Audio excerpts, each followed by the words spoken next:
তো বলতেছিলাম রব্বুল আলামিন দুনিয়ার শুরু থেকে নিয়ে শেষ পর্যন্ত আখিরাতে জান্নাতে যাওয়ার পর্যন্ত বান্দা কি করবে কি বলবে সব জানেন।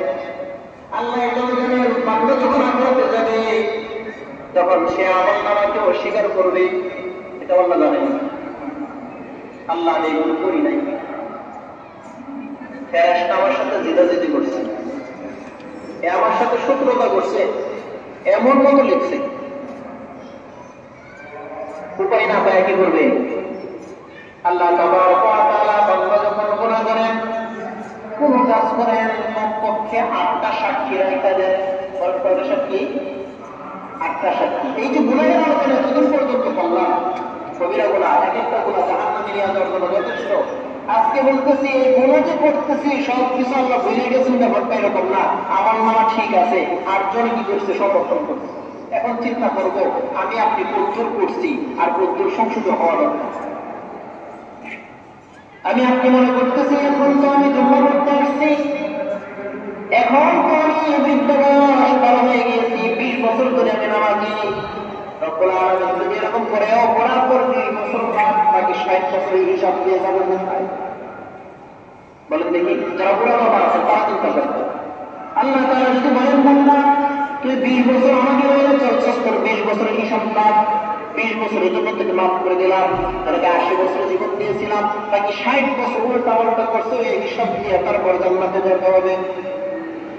উপায় আছে? কোন উপায় করা যাবে কিছু?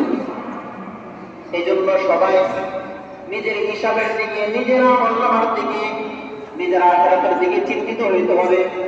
রব্বুল আলামিন ডাক দিয়ে বলতেছেন, ও আমার বান্দা শোনো তো, ইয়াউমা লা ইয়ানফাউ মালু ওয়ালা বানুন, ওই দিনের কথা স্মরণ করো যেদিন লা ইয়ানফাউ কোনো উপকারে আসবে না মালু, তোমার ধন সম্পদ, মাল সম্পদ কোনো উপকারে আসবে না, ওয়ালা বানুন, সন্তানাদি কোনো উপকারে আসবে না। ওই দিনের কথা স্মরণ করো যেদিন ইয়াউমা ইয়াফিরুল মারউ মিন আখিহি, যেদিন তোমার ভাই তোমার থেকে পালানোর করবে, এবং মাতা পিতা থেকে সন্তানাদি, সন্তানাদি মাতা পিতা থেকে পালানো করবে, প্রিয়তমায় স্ত্রী স্বামী একে অপর থেকে পালানো শুরু করবে, ওয়াবানি সন্তানাদি পালানো শুরু করবে।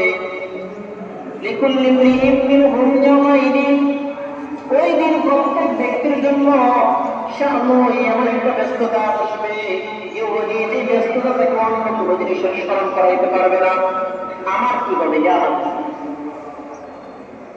নাফসি, আমার কি হবে? আল্লাহ আমাকে বাঁচান।